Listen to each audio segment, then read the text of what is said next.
Welcome back to House of Horns. We are, we're back, Gilbert. Do you feel like you've been, you just came out of the womb, like Harbaugh said the other day, like you're looking at the bright lights? Does it feel like that as we start Uh, training camp here? Maybe during day one of my training camp tour, but by day three, I already look pretty drained, sun tired. I just noticed this red spot on my chest here that I did not put Oh, sunscreen wow. right. Yeah. So yeah, that's what happens when you try to go one button down here. So I should have top button here for training camp, but it's been cool. I went to the Chargers on Wednesday, went to the Rams on Thursday, and then just came back from Raiders practice, which is Friday. Uh, we wanted to do a show after the Rams practice Thursday, me being there in person, but such a late practice. I've had a pretty wild 24 hours. The Rams, went from like 4 to 6. Got an interview at Puka Nacua. That was cool. That was around 7 p.m. Had to write my story. That was 9 p.m. I don't want to keep you guys up late. So we're doing it here on a Friday and hopefully get your weekend started just right. Yeah, and I mean, we got a lot to get into. I mean, there's been a lot that's happened so far already, Gilbert. We went on vacation for a couple weeks, but now we're back. We're ready to roll. We got 6 months of football ahead of us. But first things first, Gilbert. I wanted to say what we're gonna kind of get into in this episode. Well, we'll talk about the top storylines that we've already seen through the first week of training camp for the Rams, and then also, as you talked about, your takeaways from your time at Rams training camp on Thursday night. So I kind of want to get into that. But before we start off, I want to say make sure you go and check out Gilbert's story as he talked about. It's called Puka Nacua Emulating Cooper Cup to Elevate It in Year Two. So make sure you go to si.com and check out his story. But Gilbert, I mean, there's a lot to get into. But before we do that, I just want to get a an engagement question. I'll start off with this. Two players. One player from each side of the ball, the offense and the defense, that you're looking forward to watching during training camp. And you were there on Thursday as we talked about. So was there a player on offense and a player on defense who kind of stood out to you from your time on Thursday night there?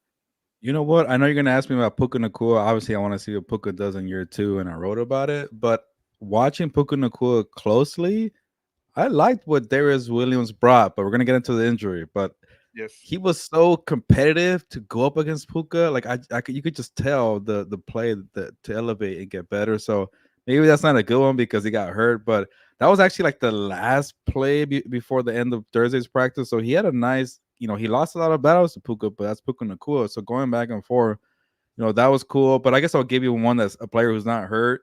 When I realized, oh, there goes Darius Williams. Oh, there goes Cam Curl. Where's Tre'Davious White? Is he healthy? Is he on the field? And Tre'Davious White was healthy and on the field the day that I was there Thursday. So they are very banged up right now at cornerback. So you need Tre'Davious White to be healthy and stay available. So just seeing this new look Rams secondary against the trio of Cup, Puka, and Robinson, like that was pretty fun to see. So I have my doubts and concerns about the secondary, but the Rams at least brought in different veterans, different players to give new looks to the receivers. So that's all been fascinating there. Then offensively, then I'll just go with Robinson. Uh, it's just I keep forgetting that he's their third wide receiver because he's not a Yep. big name. And then when you watch a Rams practice, he's going to be such a big part of the offense, a very valuable number three wide receiver who's even being used as an X receiver, being used on the outside. They're making plays for him. Stafford has chemistry with him. So, to see Robinson, elevate his game and find the home here with the Rams, who he was such a nice surprise for them last year to continue doing that into this year. He's definitely strong in having a strong start to camp. Yeah, and he's somebody that I kind of wanted to, I was gonna mention. I kind of when we did our rundown, I kind of, that was one name that I circled that I'm actually looking forward to is Demarcus Robinson. He started his career with the Chiefs, then went on to I believe he went to the Ravens, then from there went to the Raiders, and then they signed him last minute with the Rams. And he was just a guy they picked up off the street, and now he's a valuable guy because he's able to give this offense that third wide receiver that is needed. And that kind of it kind of goes into what Willie Bowen is asking here, and he wants to know who will be the starting tight end, Kobe Parkinson or Davis Allen. I think until we know who the starting tight end is, I think Demarcus Robinson's role is going to be huge in this offense, because Tyler Higbee is probably not going to be seen till maybe November, December at the earliest. Gilbert. Yeah, he was out there on the field supporting his teammates. Tyler Higbee, massive dude. When you see him up close. But yeah, it's tough. Like what you said, Victor, to kind of figure out. It's also like Parkinson does something different that Davis Allen does. I think Davis Allen is more of a pass catcher first tight end, and Parkinson could do a little bit of everything, more of a blocking tight end, inline tight end. So when you have the 11 personnel and you have Kyron Williams that you feature so heavily, like maybe having a starting tight end that could be a full time starter is not the way to look at Sean McVay offense. Just guys who could do a little bit of everything. And I guess that's Tyler Higbee. But until he comes back, I think expect a rotation, like you mentioned, Victor.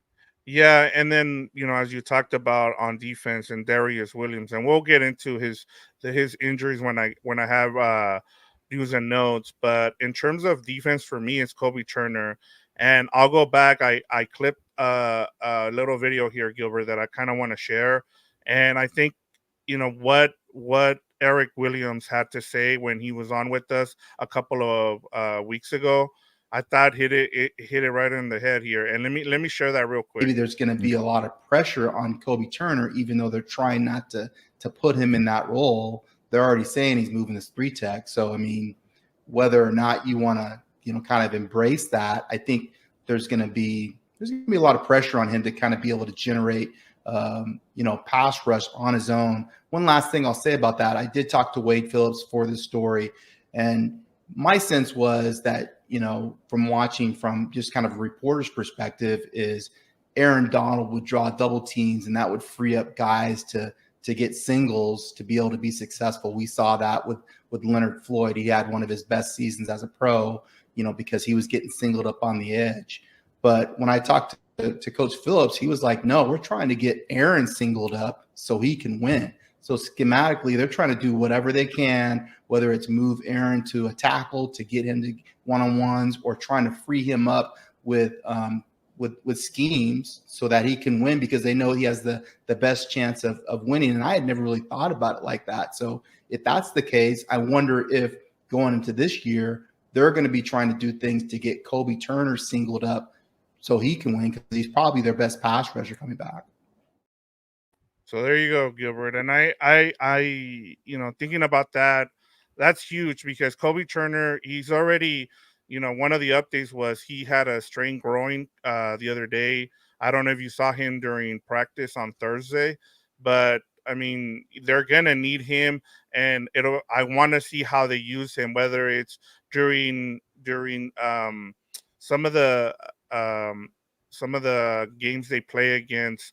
I think it's the Texans and the Chargers, um, or it's during the preseason. I doubt we see him during preseason, but during training camp, he's someone that I'm really going to keep an eye on, because I want to see how they use him. And now with no Aaron Donald, the pressure is on him. I mean, he had 9 sacks as a rookie, and now I kind of just want to see how they use him, especially with what Eric Williams had to say. Yeah, well, first of all, Aaron Donald officially placed on the retirement Yes. list. So I don't know, for those people that want him to come back, what does that mean? Who knows? We'll find out. But he's officially retired, Aaron Donald, that is. And yeah, it was a little strange, not seeing a lot of Kobe Turner on Thursday. And I'm like, Braden Fisk, man, he's making his way up. And I was, oh wait, yeah, no Kobe Turner. So, hopefully when he comes back, you get to see this full force of this new Rams defensive front. But I saw a little bit of Jared Verse. I saw a lot of Byron Young. I saw a lot of Michael Hoyt. I think for right now, Michael Hoyt and Byron Young are going to be the starters on the edges, and we'll see how Jared Verse works his way up. But yeah, that creates opportunities for other guys to step up in the interior, especially. But yeah, I like what Eric Williams said. Like, when Kobe Turner is out there healthy and available, he's gonna be somebody you're gonna make plays for, scheme up for, free him up, and go after the quarterback. So after we spoke to Eric Williams and the way he broke it down with Kobe Turner, I'm like, yeah, he is one of the Fantastic Four here, I guess we call him. But he might emerge as one of the guys who are for sure maybe all pro level one day. But so he played that well as a rookie. Yeah, and he's gonna be huge for this defense because as we talked about, kind of shifting over to Rams news and notes. We just kind of going over all the stuff that's happened in the last couple of days, and there's been a lot. I mean, between Kobe Turner, he's nursing a growing strain, so he's just going through walkthroughs. They're not gonna place him on anything. It sounds like from what I was able to gather from reporters there. Also, Darion Kendrick tears his ACL during practice, so he's out for the season. And then you talked about Tre'Davious White has been a full participant, but it sounds like they're kind of going to take it easy. Is that what you were told as well? That he's gonna participate, but they're gonna kind of take it easy before he's taking they go full reps with him. It didn't seem like it yesterday. I thought Tre'Davious White got a full workload. Maybe there was Okay. some reps here they took him off, and maybe he didn't play too many. But when they had Matthew Stafford out there, I saw number 27 on the field a lot to go against Matthew Stafford. So I think that's a good sign. Yeah, he had some bad plays there, which it's kind of expected against Cooper Cup and Puka Nacua. But for the most part, it seems like he's on track and he's trending to being available. Well, that's some good news then, because the bad news was the other side of the other corner, and that was Darius Williams. He did not participate today, a day after limping off the field on the last plays of practice. So McVay told reporters that he didn't know what happened on the play, but said Williams felt his hamstring. So I got a it close look sounds, at that play, by the way. It was on the left side yeah, of the field. I was right there, and you could see him grabbing it. But it's always one of those, like, when cornerbacks get burned and they're like they definitely lost a yeah. receiver. They start grabbing the hammy. I thought maybe it was one of those, like, oh yeah, I'm hurt. That's why he burned me so badly. But yeah, he limped off the field, and it looked like it was pretty painful for him. But we'll see. Yeah, we'll see what happens with that. And then Gilbert, before I want to end. We have a lot of show left, but I want to get to your story. But before we do that, like we got to go back to the beginning, right before training camp, and that is Matthew Stafford agrees to an adjusted terms on his existing contract. And just from one of the things I've learned about the Rams is that they don't like to make headlines when it comes to this kind of stuff. They try to nip it in the bud before it becomes some kind of a storyline, but it was just an awkward thing. Reporters were there. They were going to have a press conference with Sean McVay. I think it was either at 8 or 9 in the morning, and then it continued to get pushed and pushed till the afternoon. Then comes the announcement that they've made the adjustment to his contract, and it seems like Stafford was really irritated by the way things were handled. At least that's what I've gathered, Gilbert. I know there's been a lot of positive spin to this, but from what I've gathered, is it really did bother him. Also, my first reaction was, why are you waiting to the last minute when you've already told each other that you needed this done by training camp and that this wasn't going to be a problem? But just give me your takeaways from this, and what did you think? Am I a little bit off base here from what I'm saying? No, obviously Stafford is there, so it wasn't to the point where he got super annoyed about it, and you could tell that Sean McVay was relieved that, oh, like, oh, that worked. That was enough to get him into camp. Like, so that part's okay, cool. You don't have to worry about your quarterback. I remember the year that I covered them on the daily basis where he had the injury to the arm and the elbow. Like, that's, you don't want that. You want maybe a little spat here with the contract, and it seemed like they got done. He's there. He was playing lights out yesterday, Victor. Like going from, like, no offense to the Rift, but going from Herbert to Stafford to Aiden O'Connell, it was a big drop off. But Stafford, like, when he practices, man, he takes it so seriously. It's like a game for Stafford. So he's playing well. He's there. He's creating chemistry with Puka and Cup and Robinson and Tutu and the rest of the guys. So I don't think it's that bad. But when you see today Tua Tagovailoa have a massive 4-year, $212 million contract, and you're probably thinking to yourself, yeah, I'm older, but I'm better than Tua. I'm better than Trevor Lawrence. I'm the one with the Super Bowl here. And, he can't get, like, maybe a better deal than what are they calling it? An adjustment deal. It's not even Yeah. like, a new contract extension. Like, the way he played and the way I saw him play yesterday, I know it's practice. Like, it wouldn't hurt to do like a new 2 year deal where he's getting paid in line with some of these top quarterbacks. Because once Dak makes more money too, or Jordan Love, you're probably thinking like, I'm top five quarterback. Why am I getting treated like the old man when I played some of my best football last year? Yeah, and I mean that's a great point. I mean, you have to think about the fact that I don't blame Stafford. He has all the leverage. Like once the Rams did not draft a quarterback, he had all the leverage, so he was gonna play his hand.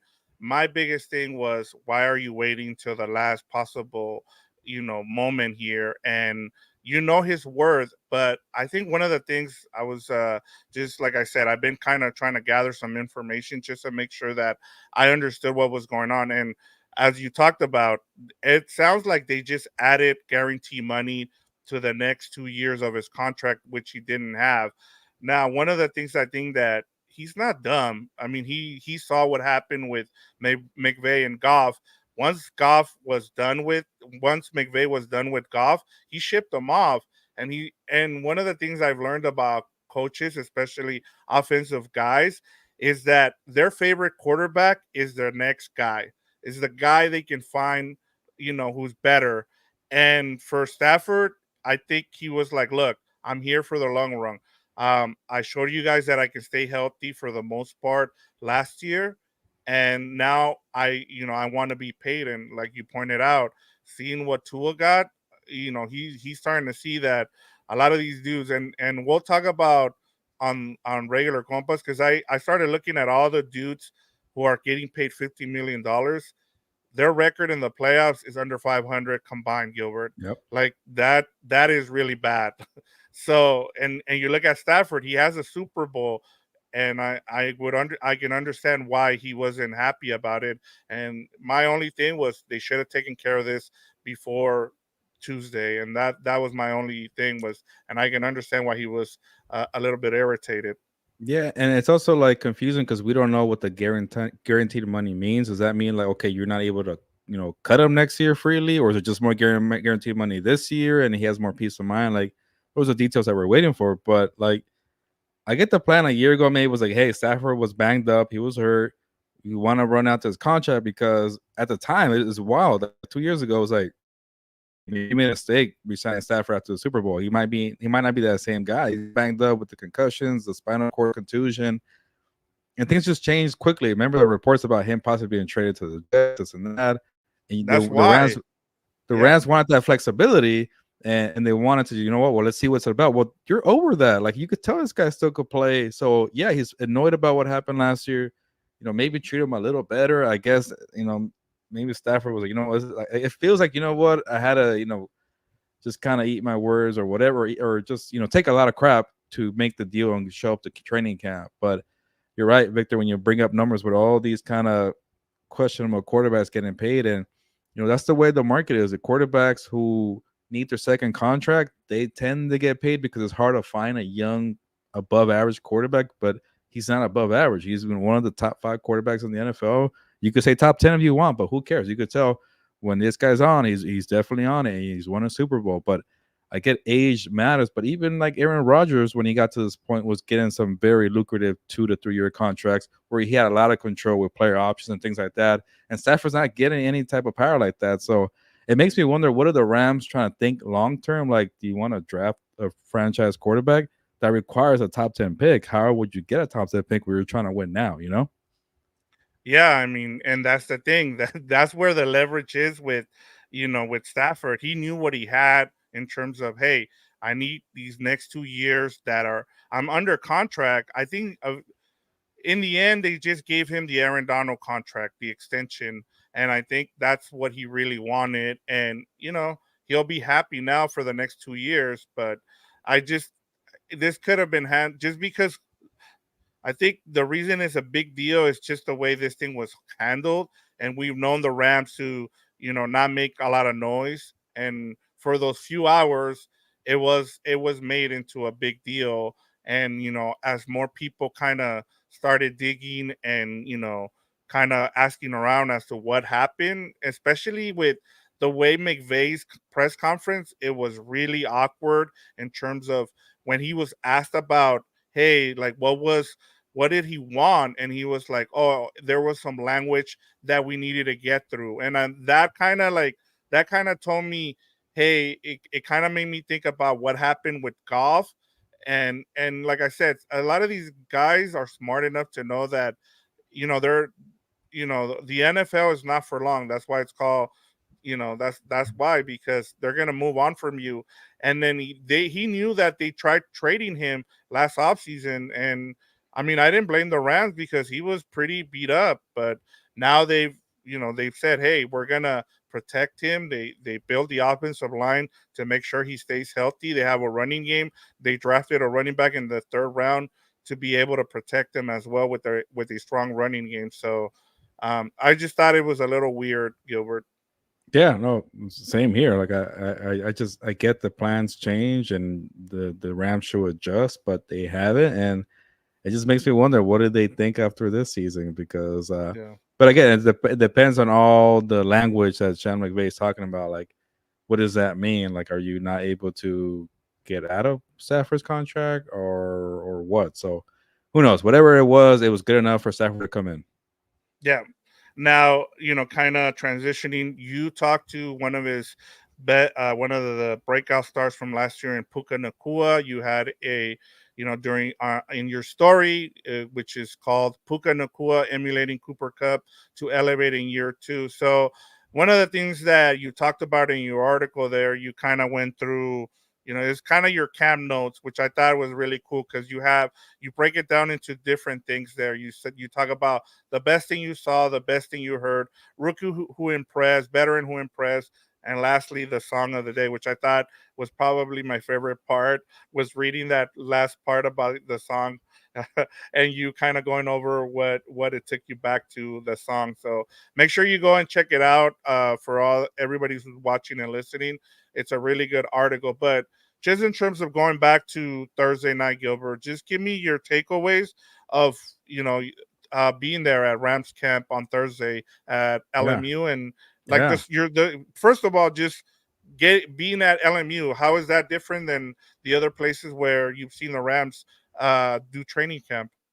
Well, I'll say this: it's smaller, but I think it's prettier. Like, it's a nice little venue they created there. Like, it's in the facility, well, the athletic facilities at LMU. I think it might be behind the softball field, the soccer fields, maybe even the baseball field, or maybe even right next to the arena because I saw the basketball statue. You probably know his name better than I do. The guy who passed away. Um, Oh, why is his name? I oh, know Bo Kimble. The other guy, the guy that actually passed away, is Hand Gathers. There we go. yeah, yeah. There you go. So you saw a statue. You walk into LMU, you see a statue. I'm pretty sure it's him. And Yes. you make a quick right, and then you see the field there, and maybe it's a soccer field that turned into a football field. So it's a very nice place to look at, and the weather is awesome. Nice breeze coming through. Also, getting into the venue is much easier than UC Irvine. So a lot of pros for LMU. The only thing is a little small, not as big for bleachers and stands for the fans. So I remember at UC Irvine, you could walk all the way around, and it was all filled with stands there. You only get Yeah. like one side for Rams fans, and then the other side is pretty small, but it's more like friends and family of the team. So that kind of sucks for Rams fans, but it's a great place to be at. They only have one football field, Vic, which I thought was very weird. I'm like, usually you have two, and I'm like, is there a second one? They're like, yeah, but it's kind of in the back. And it's mostly for special teams, so they're working off of one field. So I don't know how they're gonna keep doing this next year with such a limited access for fields. Maybe they create another field. Who knows? But I like it. It was good enough for me. I was right there and right in front of the action. I got to see Darius Williams pull his hammy, but being close up was pretty cool. So, you know, I think it's better than UC Irvine. But in terms of the fan aspect, it kind of sucks there. I get that. But if you get out there, you get an opportunity, and definitely take advantage of it. It was a cool place to be at. Um, and yeah, and then just seeing the fans go nuts for Puka Nacua, he is definitely the fan favorite for the Rams. This training camp, louder cheers in Stafford, louder cheers in Cooper Cup. Puka Nacua, people want to take a picture with him, get his autograph, and I talked to Puka Nacua about it. It's like, yeah, man, like last year at UC Irvine, I got some cheers, but nothing to this point here because he was just making a name for himself. Everybody knows about Puka Nacua. So the conversation kind of shifted from that, like, hey, how's that been adjusting to all the fame, the attention? And it's kind of like the simple question, like, how do you top your rookie year? How do you top a year where you set the record for most receiving yards, receptions for a rookie, and then you just dropped 181 yards in a playoff game against the Detroit Lions? Like, how do you get better? And Victor, just watching from that one practice, he's gonna get better. Like Oh he's yeah. so freaking good out there. The way they move him all over the field is awesome to see. And then just talking to him, and it's so easy to see that he could get better because he was blocking so much last year, and he's like, it'll be cool if I get a little more opportunities to show off my route tree and kind of, be better with my route running. So maybe he gets more opportunities to expand that. You don't know what type of level that he gets. And then, I thought Puka Nacua was going to give me a boring answer when I asked him, hey, how do you top your rookie year? He's like, yeah, I want to be consistent. And he's like, well, I want to do what Cooper Cup did in 2021. I'm like, yeah, when you see Stafford and Uh, Cup and you know what they did in 21, where he was a triple crown winner, offensive player of the year, and a Super Bowl champion all in one year, you want to do that. That guy's telling you, and oh, you signed up for his offseason program. You can't go out to the parties or UFC events or a basketball game because you're training with Cooper Cup, who doesn't take any days off. Yeah, you're gonna get better. So just seeing how seriously he took it to be part of Cooper Cup's offseason program, to be invited to Cooper Cup's offseason program. Uh, you know, I can't wait to see what Puka Nacua does in year two. A lot of times rookies kind of they start well and they fall off in year two, but so far he's off to a fast start for year two. Yeah, and I mean, just the way he is, I mean, he just seems humble. Like I saw the interview that Fernando did with him. Make sure you check that out because I thought that was another really good showing of Puka Nakua and what a him going down to Compton to work with the camp for what is the linebacker's name again? I don't want to Uh, mess up his Dayon Henley. Dion Henley, yeah, from the Chargers, and I mean he taking his time. Outside of that, like you said, I mean he was at the we saw him at Radio Row, but outside of that, all I've heard all off season is that he's been like a tick with Cooper Cup. Cooper Cup is starting to get tired of it. He's like I look back and he's like my shadow. He's right behind me this whole time, and so but that's he's putting in the work, man, and that's what you want to see. And I thought that's been the thing that has been really impressive. You see other guys, they get all the hype and they take it for granted, but as we know, like the NFL is different, man. If you don't try to improve, it's gonna swallow you up, and you're not gonna be as good as you thought you were. Yeah, and going off of that, like I like what he said about facing Darius Williams with your Davis White. He's like, these guys weren't around last year, and they've been watching my tape here. So to see veterans who want to stop him, that makes him better as a wide receiver at the end of the day as well. So the competition level that he's getting now at practices, you know, that's gonna help everybody on the Rams. Yeah, let me ask you about this. Talking about you were talking about Puka Nakua, but Cooper Cup, it seems like what was your perspective on him? Is he back to what we saw a couple years now? He's never going to replicate 2021, but what can we expect this season from Puka Cup? And I know it was just one day of practice. Yeah, no, I appreciate the context, Victor, and let me know if my Wi-Fi because No, I you're see good. I it's can hear you. okay, You're cool. you're good. Yeah. I see it's struggling here. I went 20 Yeah. something minutes, but uh Cooper Cup was making plays and he's gonna still be heavily featured in this offense. I know that a lot of people, maybe I'm guilty of it, is saying, he looked a little old last year. He wasn't making a lot of plays, but he also dealt with injuries too. So to see these three wide receiver formations for Cup, Puka, and Robinson on Thursday or yesterday, it told me like they're gonna be those three guys are gonna be very important. Like honestly, they don't have a lot of depth behind them. I don't know what's gonna happen Yeah. with Tutu. Maybe Tutu's gonna play special teams being a returner there, but if those three guys are healthy, they're pretty much set. But that tells me that Cooper Cup is still a very important player. But Victor, you were in on this last year. We're like, yeah, they had to shift away, like turn roles where like Puka is Cooper and Cooper is playing Puka Yes. roles. So that's what was happening on Thursday too, where Puka's being used all over the field behind the quarterback in the backfield, just shifting motions, whatever. And Cooper Cup just doing the dirty work. So that might be more of the work for Cooper Cup, but being number two might actually help out Cooper Cup to get more of his targets and his receptions because he was out there making plays too. Yeah, and to me, that's even. I mean, look, this offense. If this offense is going to work, we talked about this last year. Is the receivers have to be selfless, right? Like, and as you talked about with Puka, he wants to, run. He wants to show off that he has a good route running tree. And with Cooper is like, look, I've achieved everything that I wanted in this game, and I see this kid who's hungry.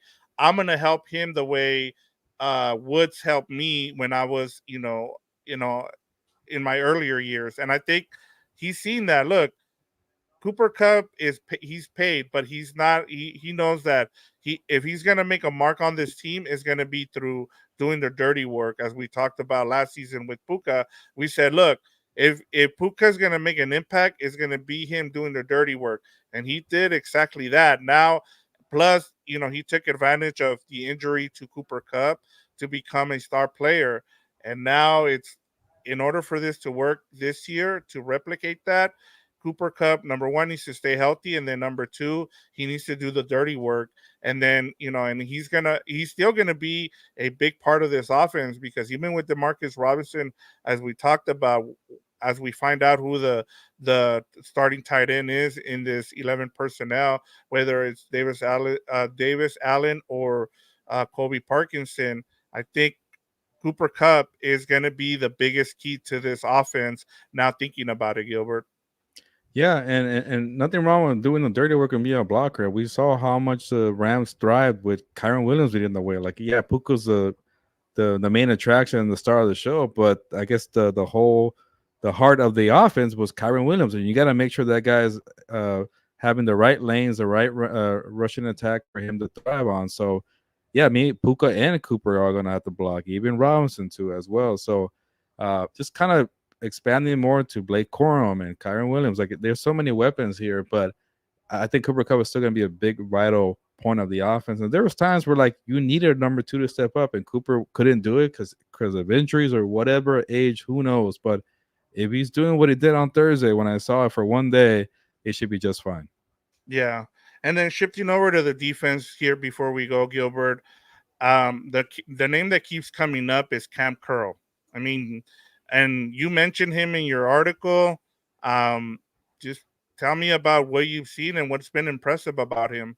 Yeah, he was very active. Moving around, just kind of being the help for the cornerbacks because you need a lot of help when you're defending Puka Nacua and Cooper Cup. So to see him in the right spots, a tip pass here, a tip pass there, he's around, maybe interception, bad in the pass, whatever. So obviously you can't see everything from a practice. Well, I do like how the Rams, I guess the day I went was pretty nice. The Rams did all types of I guess situations, formation series. Like there was a up the field drill, there was red zone drills, there was 7-on-7, midfield. I got a whole bunch of looks for the Rams for one day. That was pretty cool to see. And just seeing Stafford go at it against this new look secondary, Darius Williams and Tre'Davious White and Cam Curl. And you could tell Cam Curl was really giving Stafford a lot of problems, and Stafford got the best of them a lot. But I think the play that I wrote about, I think he was defending or helping out against Robinson, and the ball's coming that way from Stafford, and he dives in the air and he just puts a hand on it and it brings it down, and the entire sideline was just jumping in the air, being happy because they stopped a big play in practice to end practice. So to see that from Cam Curl was pretty cool. Obviously, the problem for this team last year was defending the deep ball. So now you have guys who could have PBUs and create plays on the defensive side, that could definitely go a long way. So I think maybe that's why the Rams brought him, because he's very active. You could see that on the field. Yeah, and him and now moving friend of the show Quentin Lake, he's been another guy. I saw a couple of quotes from him as well, talking about how he during the off season he trained with Amon Ross and Brown, so that also is something to kind of look forward to with those two guys, with Cam Curl and Quentin Lake. But as we talked about, I think they're kind of thin. Seeing already Yeah. Darion go down, with the ACL, and then hopefully Darius Williams is okay, and he'll be able to return uh, to training camp in the next couple of days. But yeah, like it's so outside of the injuries, I'm glad you were able to get to see all that, because not a lot of teams do that. I know there's been some teams who kind of don't show a lot. They don't want people out there knowing what they're doing. But lastly, Gilbert, the last thing I kind of wanted to shift over to, um, just give me your quick thoughts on special teams. Is this going to be an issue like everybody's saying, because around the league, because nobody knows what to expect, man, because that's Well, you know I wish I had an answer, but how I told you it was one football yeah, field. I know So they that's created part. some half-ass field, some mystery field for special teams. I don't know where the hell it was. I told people, the B reporters there were like, "Yeah, we're fighting to even allow us to get over there." And when I went was day two, and I'm like, "So can I go over there?"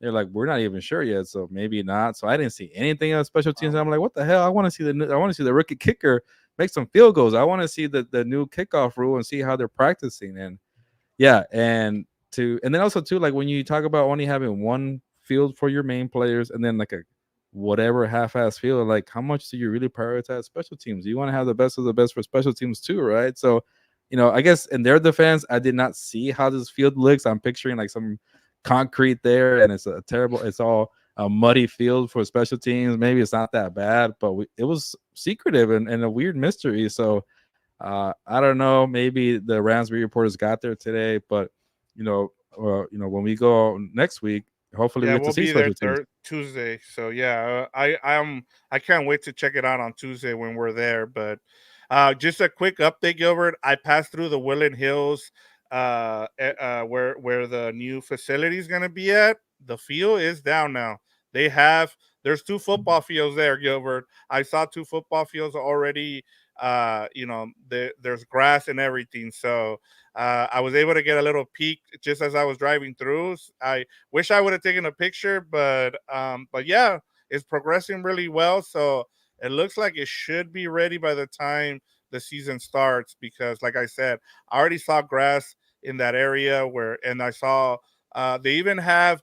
I don't know if you've seen. I don't know how to describe this, but you know how in high school, or even they have like those kind of like those ladders where they go up. They look like I need to take a picture of it, but they had a bunch of them. That's what kind of drew me in. I was like, wait, is the football field ready? And then I looked and it was ready. So they have two football fields ready in Woodland Hills. So, That's good um, to hear because when I was it, asking people on Thursday, nobody had a direct answer of like, yeah, they'll be there, maybe not. We can't tell. yeah, So they yeah, better be there because they left TO already. yeah, so I'll try to stop by there. It's open. Like there's a there because of the construction. Yeah, people going in and out. Like if you pass through, you can. It's open. I mean, they have a tarp around the area, but through that little hole where people go in and out, like the construction trucks, you can actually see it. That's what kind of, because I looked up and there were these like I said, they look like ladders or whatever. And then all of a sudden, I looked down and I saw the two fields, and I was like, "Well, at least the field is ready now." So, if I'm around there in the next couple of days, I'll try to take a picture so that All way right. people can see that. Yeah, They have 6 weeks to finish it, or maybe five yeah, weeks. Who knows? yeah. But I just wanted to get through some of these. Don Coleon. This is good afternoon, guys. What's up, Don? The Godfather. And then we got our guy Michael Armenta. Hey, compas, hope all is well with you guys. We also had our compa Jorge. He's like, boo, talk about the Chargers. No, I would if we were talking about the Chargers, I wouldn't be here. It would be Fernando. So, and then Come on, Jorge. Jorge, Know the yeah, lineup already. yeah, he said, haha, it's all love, boys. So, and then I think Len Perdomo was trying to ask a question. So I don't know. Or Well, maybe if you question mark Len, or Jorge, maybe. yeah, yeah, exactly. He's like, what are you doing here? But yeah. So as we talked about, Gilbert, we'll be at training camp on Tuesday night. So I can't wait to go and check it out myself. That'll be fun. And then also before we go, Gilbert, I just want to make sure people go and check out your story. Like I said, Puka Nacua emulating Cooper Cup to elevate in year two at si.com. Make sure you go and check out his notes there. He's got, like I said, there's the best thing Gilbert saw, the best thing he heard, rookie who impressed, veteran who impressed, and lastly, like I said, my favorite was the song of the day. So that was a Yeah. pretty cool little write up from Hopefully Gilbert. you know Mike Jones's phone number. Yeah. Who? Yeah, Mike Jones. Mike Yeah, Jones. I've noticed that. So it was weird. The first Chargers stop, no music. Harbaugh doesn't play music. Second Yeah. stop for the Rams, they really love the 2000s hip hop, which I have Yeah. no problem with. I loved it. And then Yeah. today with the Raiders, it was 1990s hip hop. So we're Yeah, going back. I heard the Raiders play a lot of 90s hip hop, Yeah, so so I guess Saints when I go tomorrow will be 80s hip hop. We'll see. probably I don't know, maybe some southern rap, maybe some Yeah, Outcast, some we'll see. You let that'd be me cool know. too. I yeah, but that'll be kind of Now we got cool. Delberg one There we comment go. All before we things leave. Rams. Let's go. You're right, Deborah. We're back. We're happy to be back. We'll have some content for you guys. Like I said, we're gonna be at training camp on Tuesday. I'll try to get some videos up, and that way people can see what Yeah, the then Rams are doing. next week we could probably get a regular schedule, like Yep. Wednesday pod. Yeah. Okay, Yeah, cool. so we'll be back to normal hopefully now. I know Gilbert's he's doing his training camp tour, but depending on his schedule, we should be back on Wednesdays Yes. live. So make sure you stay tuned. I know that the last thing that we haven't talked about, Gilbert, was that Twitter now is charging for us to go live. So we'll fix that and then we'll go from there. Yeah, so we got to figure that out. I know the schedule change and being on Friday, and then also being gone for like 5 weeks. Like, oh yeah, Yep. these guys showed up whenever they wanna show up, Yeah. whenever they feel like it. No Eh, schedule, no order. eh, So if you're Yeah. watching this, if you found the video, you stumbled on it, we will definitely try our best. You never know, no Yeah. guarantees. Next Wednesday evening, we'll be on for House of Horns because Victor and I will be at practice on Tuesday. And so far, my Wednesday evening looks open, so we could do it. There we go. There we go. So there we go, Gilbert. We got it in. We talked about trying to make sure we got an episode in this week, and it's at the end of the week. We didn't. It's not a whole like Friday dump, as people say, but hopefully this, people watch this and have something for the weekend. So we really appreciate everybody who checks in. We got Michael says Rams best in the West. So there you go, Gilbert. So with that, Gilbert, go ahead and close us out. We're ramping up, man. We're ready to go. Training Yeah. camp's here, and we got about 6 weeks to go before the start of the season. So we got a lot of content to get to. Yeah. Thank you, everybody who joined us today. Michael, Delbert, Don, Len, Jorge, Willie. We appreciate it. We're back at it, officially back to football season. But on that note, ya nos vamos, pues, vámonos.